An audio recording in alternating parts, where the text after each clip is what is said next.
Boa noite, pessoal. Boa noite, pessoal. Boa noite. Boa noite, meu Brasil querido. Nós vamos falar hoje aí do vazamento das conversas cabulosas com as vísceras do TSE, dos assessores do ministro Alexandre de Moraes. Boa noite a você. Entra aí que a gente vai falar sobre ainda esse vazamento, né, das ilegalidades cometidas e reveladas pelos assessores do ministro Alexandre de Moraes, né, no âmbito do TSE, e a reação do sistema. Boa noite, entrando gente de todo o país aí, boa noite para vocês. Aliás, hoje começou o processo eleitoral de verdade, né? E eu queria dizer para todo o Brasil, para todas as cidades e capitais, o meu número é 22. Aí na sua cidade, vote 22. É o meu número, é o número do meu partido. Vote nos candidatos do 22. Mas eu entrei aqui hoje muito mais para falar da reação do sistema. Eu estou com a lista aqui, mais uma vez, para mostrar, né? Entra aí, chama todas as pessoas para mostrar as pessoas acusadas, os presos do dia 8, que devem ser anistiadas. Já não cometeram nenhum crime mediante ao vazamento dessas conversas escabrosas de quem deveria fazer justiça, cumprir a lei com base na lei. As conversas são mais esquisitas possíveis dos assessores do ministro e cumprindo ordem do ministro Alexandre de Moraes, né? Aqui a lista dos acusados. Não dá para ler o nome de todo mundo, né? De todo mundo, mas eu vou ler o primeiro nome que está aqui. Ana Cláudia Rodrigues de Assunção, presente. Ana Flávia de Souza Monteiro Rosa, presente. Alessandra Faria Rondon, presente. Diego Eduardo de Assis Medina, presente. Frederico de Rosário Fusco Pessoa de Oliveira, presente. Charles Rodrigues dos Santos, presente. Ana Paula Neubineri Rodrigues, presente. Eric Prates Kobayashi, presente. E aí vai. A lista é enorme, né? Uma lista enorme. E tenho aqui o nome dos que morreram, por isso que eu estou com a camisa do Clezão, o rosto dele aqui, em homenagem ao Clezão, hoje. Morreu sob a tutela do Estado, com parecer do PGR para que pudesse soltá-lo, não por causa das suas comorbidades, mas porque não havia qualquer tipo de crime e ele realmente era doente. Mas o ministro insistiu em não soltá-lo e ele morreu. Quando eles falam, mataram o Herzog, desapareceu em 64, nós sempre somos solidários à família. Ninguém tem que desaparecer com ninguém. E agora? O Clezão que desapareceu dentro das vísceras do Estado. Quem é que vai pagar por isso? Ministro. 3 já morreram. Aqui está o Clezão, né? Que é a figura que morreu dentro da Papuda. Clériston Nunes da Silva, Clériston Pereira da Cunha, Gelson Antunes e Clériston Pereira da Cunha, Fátima Aparecida Prete, que também já morreu de tornozeleira eletrônica. Estamos vivendo um absurdo. No dia de hoje, no dia de ontem, já era para que todos tirassem a tornozeleira, numa forma de se redimir, ministro Alexandre de Moraes. Por tudo isso, o Glenn, jornalista americano, quando ele fez a Vaza Jato, vocês gostaram, bateram palma, usaram tudo aquilo lá para dizer que Moro e Dathan Dallagnol eram um transgressor. Mas agora não. As mensagens do Glenn, vocês não se manifestam, mas interessante é a reação do sistema. A reação da aranha, a aranha comunista, que está aqui com seus asseclas aqui, já dominaram o país. Nós estamos vivendo numa ditadura, com o Supremo Tribunal Federal, que tem uma frase de efeito muito forte que eles criaram: formaram maioria, né? Então todas essas maiorias que foram formadas para prender essas pessoas aqui, e eu não sei nem se todos concordavam, e aqueles que discordavam, está na hora dos senhores verbalizar, que discordavam e discordam do que está acontecendo agora. Porque as notícias que se tem é que eles estão falando para fora, mas estão lá dentro se moendo. E aí tem a manifestação de apoio do Lula, do governo do Lula. Esse mesmo que apoia o Hamas, que apoia ditaduras como a Venezuela e Cuba, tudo que a gente já sabe. Manda para Maduro o tempo inteiro, e Maduro, toda vez que dá entrevista, desmoraliza ele. Bem feito, vocês merecem. Então o que acontece? A reação do sistema foi esse. Unanimidade dos ministros, unanimidade, eu não sei unanimidade, mas o presidente do Supremo e tantos outros, dizendo que ele tinha poderes para fazer isso enquanto presidente do TSE. Então o presidente do TSE tem poderes para cometer ilegalidades. E os seus assessores mais próximos, recebiam a ordem dele. Quer dizer, tudo que o ministro Alexandre de Moraes fez hoje, vem fazendo ao longo desse tempo, é apagando as páginas dos livros que ele escreveu. Porque nada é verdade, porque nada está dentro do ordenamento jurídico, que, aliás, está parado.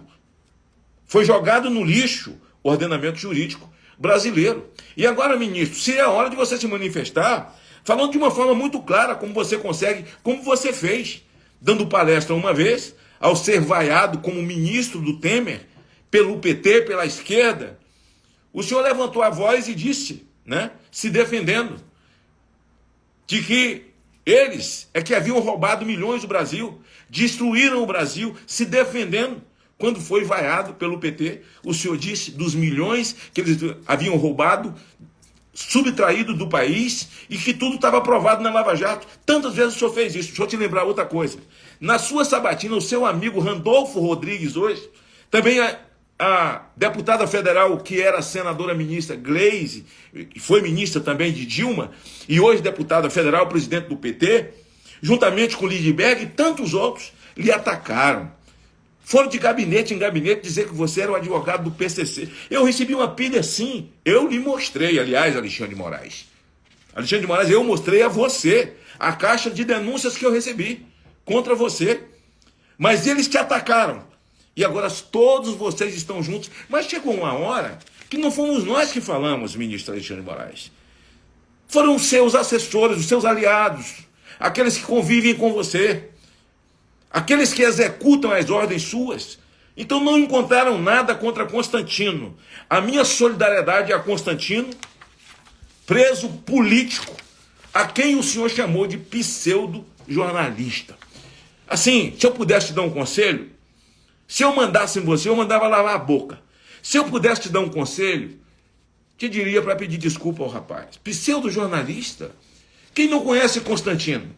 Porque ele perdeu o direito de fazer a crítica, de discordar das atitudes de Vossa Excelência, de dizer que a Constituição é para ser respeitada. Aí o Constantino virou um pseudo-jornalista, né? Perseguido, cidadão americano.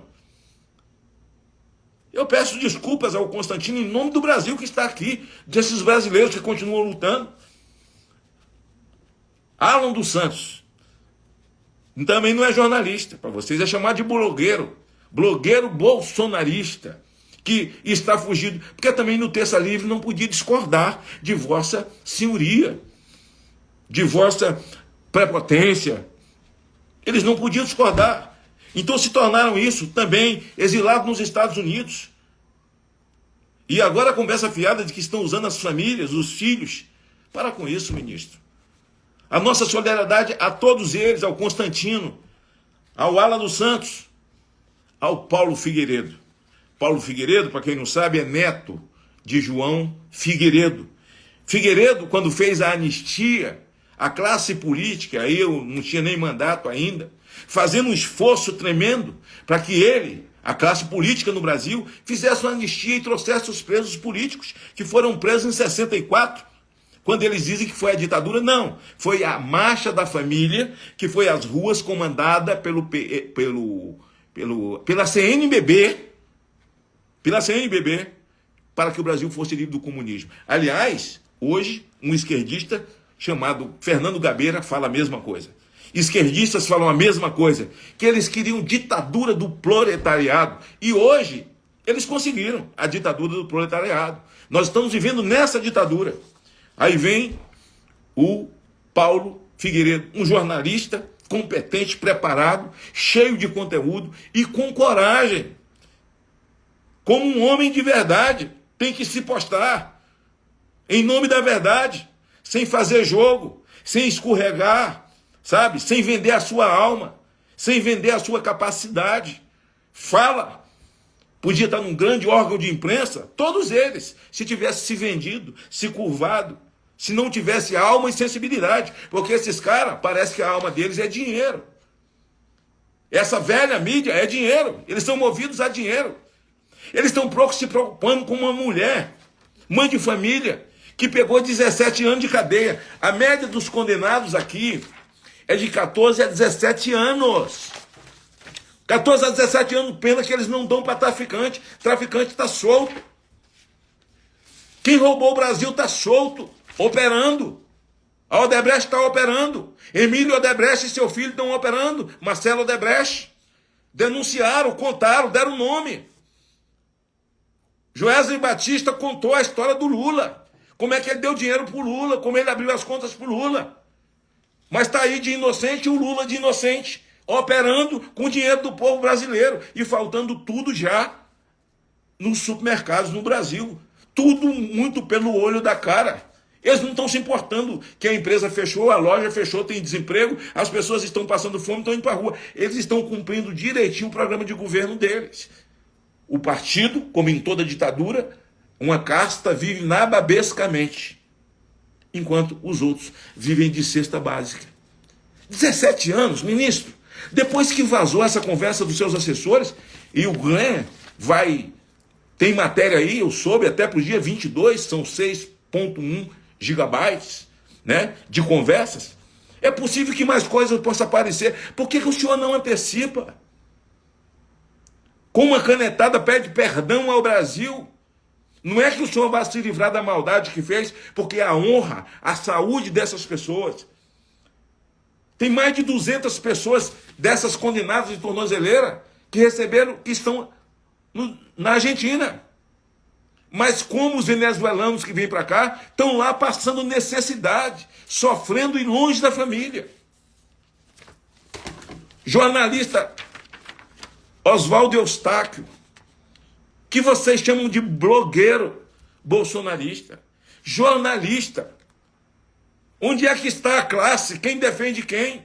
Dependendo do grau de comprometimento com a sua ideologia, e a velha mídia é toda ideológica e também não está nem conseguindo. A própria Globo dedicou muito mais de 5 minutos falando do assunto da Vaza Jato, do ministro Alexandre de Moraes e seus assessores. Nós estamos nos preparando. Então vocês ficam todos indignados porque o povo vai para a rua. E não se iludam, senhores, o povo vai para a rua sim. Por quem? Por eles. Vai esperar dos senhores? Quando o Toffoli teve a ousadia de dizer que vocês tiveram mais de 100 milhões de votos, que vocês têm mais de 100 milhões... Que voto que você tem? Que voto você tem, Toffoli? De onde que veio seu voto? De onde é que veio seu voto, Alexandre? Vocês deixam de brincadeira. Aliás, Toffoli é o autor desse inquérito do fim do mundo, esse estômago de elefante. Marco Aurélio, que está na aposentadoria, dando uma entrevista à CNN, um ministro, que foi presidente do TSE 3 vezes, foi presidente da Suprema Corte, está aposentado, ele disse: a polícia investiga, o Ministério Público acusa e o Judiciário, o órgão inerte, somente agindo mediante provocação, com isso guardando equidistância, independência, julga, disse Marco Aurélio. Fora isso, é Babel, olha que coisa. Fora isso, é Babel, discrepante do Estado Democrático de Direito, continua Marco Aurélio, presidente do Supremo entre 2001 e 2003 e 3 vezes da Corte Eleitoral. Eu quero aqui me solidarizar com Oswaldo Eustáquio. Hoje à tarde eu tomei algumas providências e eu oficiei ao Ministério Público do DF, porque a esposa dele reside aqui com a filha. Receberam a visita da Polícia Federal, destroçaram a casa por todos os lugares, e há uma denúncia que veio através da mídia, muito especificamente no Metrópole, de que essa menina que tem 16 anos de idade, a filha do Oswaldo, que tem 16 anos, que está amparada pelo Estatuto da Criança e do Adolescente, aliás, devia estar amparada pela vida, por nós, por todo mundo, né? Há acusação de que ela foi tocada.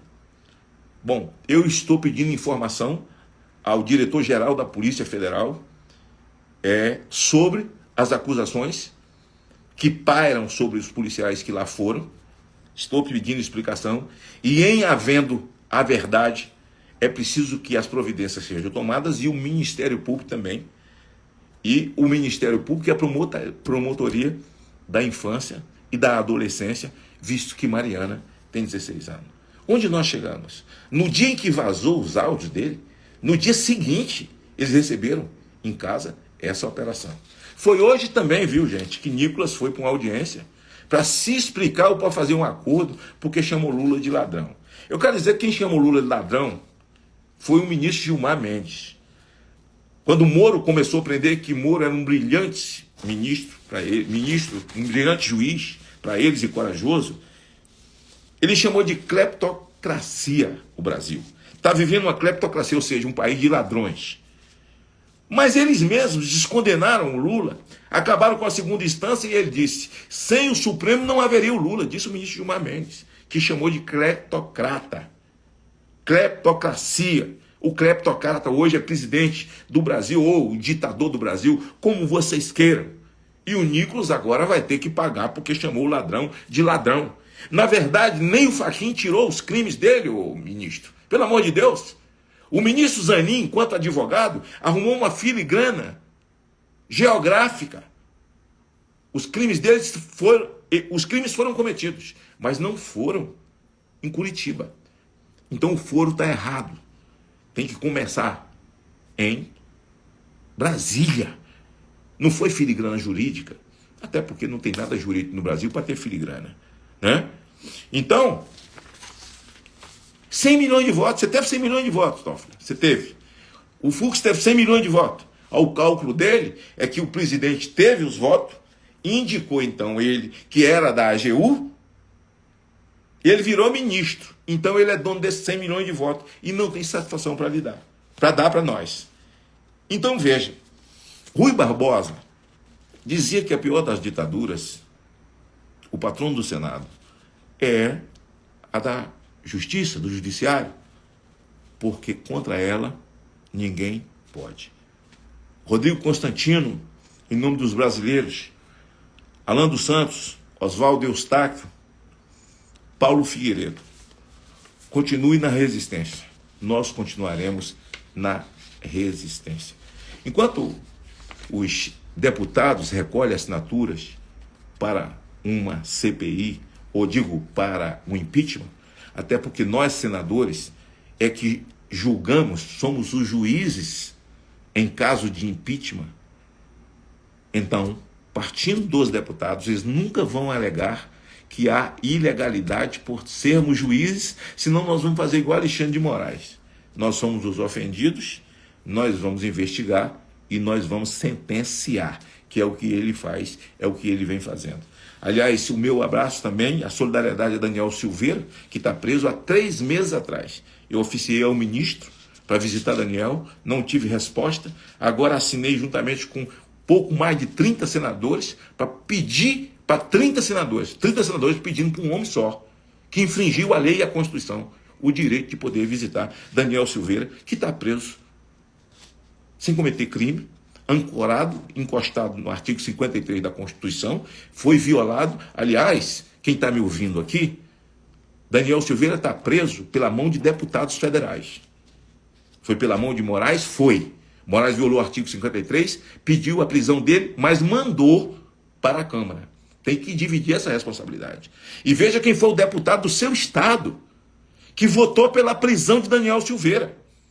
Daniel está lá na masmorra.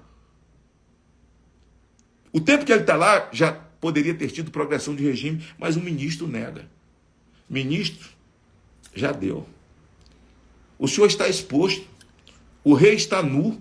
O senhor está no meio da chuva, nu, e sem alguém para lhe estender a mão. Essa turma que formou no seu entorno, dizendo que formou maioria e que lhe dá todo o apoio, que o senhor fez o certo, o senhor não fez o certo. O errado não é o certo. As violações dos códigos do Brasil, certamente não é o certo aquilo que o senhor fez. Já deu errado. Não tem ninguém com medo disso. Gostaria de ver mais senadores se pronunciando. Gostaria de ver senadores bradando como eles fizeram nos comícios para se tornar senadores, sabe? Chegar até essa casa. E muitos diziam que iam enfrentar o ativismo judicial e não enfrentaram. É verdade quando dizem a responsabilidade é de Pacheco. É de Pacheco, sim. O argumento que ele usa para alguns amigos que conversam particular com ele, Pacheco, é que não adianta botar um impeachment para votar porque não vai passar. Não importa, Pacheco, se vai passar ou não. O seu é colocar. O seu papel é colocar. Porque há uma transgressão, violação. O que eles estão fazendo, tudo isso eles negaram na sabatina. Eles não iam fazer enquanto fossem ministros. Mentiram. Então a responsabilidade está nas suas mãos, Pacheco. Então, esse momento é muito importante e ver como é que o sistema reagiu, né? Todo mundo do sistema, uma palavrinha aqui de apoio aqui. O presidente da Suprema Corte fez um palavreado bonito, que é o Barroso, como ele sabe fazer, não é?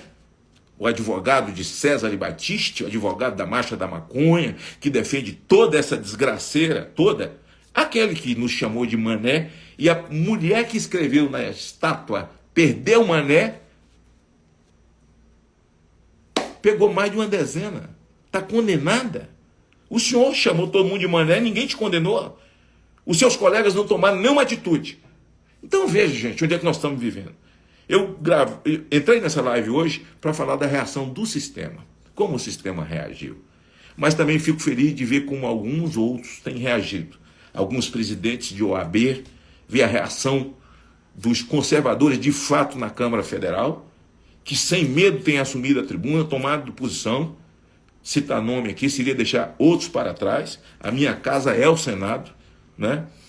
E como eu gostaria de vê-los verbalizando, bradando, porque é o Senado que tem poder de frear na matemática de peso e contrapeso o Supremo Tribunal Federal. Só que, infelizmente, parece que muitos têm as suas reservas, têm os seus relacionamentos, até porque muitos vivem em jantares, tomando vinhos caros e bebendo uísque, todos juntos, não tem como levantar a voz, né? E alguns não levantam a voz, não aparecem, nem nas sessões, e quando o assunto começa a ser falado por aqueles que falam, eles saem da sessão. Mas vão para a festa juntos, né? Junto com Lula, com os senadores, com o presidente do Senado, é problema de cada um. Mas o meu papel é fazer isso que eu estou fazendo. Começa o processo eleitoral hoje. Começou, né? Eu quero dizer ao Brasil que aí na sua cidade, o meu candidato é o 22. Meu candidato a prefeito é o 22. Não é nem um outro. Vote nos vereadores do PL. Aqueles que você sabe que de verdade estão comprometidos. Porque tem muita gente que filiou no PL, mas que a gente sabe que não está comprometido. Filiaram por oportunismo. Alguns até candidatos a prefeito. Mas vocês sabem. Mas se depender de mim, 22 aí no seu estado, para vereador e para prefeito. Gente, vou encerrar. O meu estado do Espírito Santo, mando um grande abraço, um beijo a todos os nossos candidatos a prefeito no Espírito Santo. 22 neles. Aos nossos candidatos a vereadores no Espírito Santo. Todos os candidatos a vereadores. Eu peço a você que votou em mim, você que me deu um voto, que confiou em mim, que foi lá e me fez senador novamente no Espírito Santo. Você que me segue pelo Brasil. Você que votou em Jair Bolsonaro, 22. E nós não tínhamos coligação, nós não tínhamos um monte de partido conosco, não. Muito pelo contrário, nós tínhamos muito partido, mas era batendo em nós. Fala a mesma coisa do meu estado. Tinha muito partido, mas era batendo em mim e em Jair Bolsonaro. É por isso que nós temos essa posição no estado. 22 são os nossos candidatos. São mais de 50 candidatos, 2 mulheres candidatas, aqui dá para falar, a Milton, em Ibiraçu, e a nossa Viviane, Mônica Zivinski, Mônica Ziviane, aí em Vila Pavão, né? Então o número é 22, 22, 22, 22, 22 neles, em todo o Brasil. Aí na sua cidade, eu, Magno Malta, sou 22. Brasil, boa noite, beijo no coração. Deus abençoe, Rodrigo, Constantino, Alan dos Santos, meu querido amigo Eustáquio e Paulo Figueiredo. Eustáquio, eu estarei aqui acompanhando de perto esse episódio que envolve a sua filha menor. Deus abençoe vocês, fiquem com Deus, beijo no coração.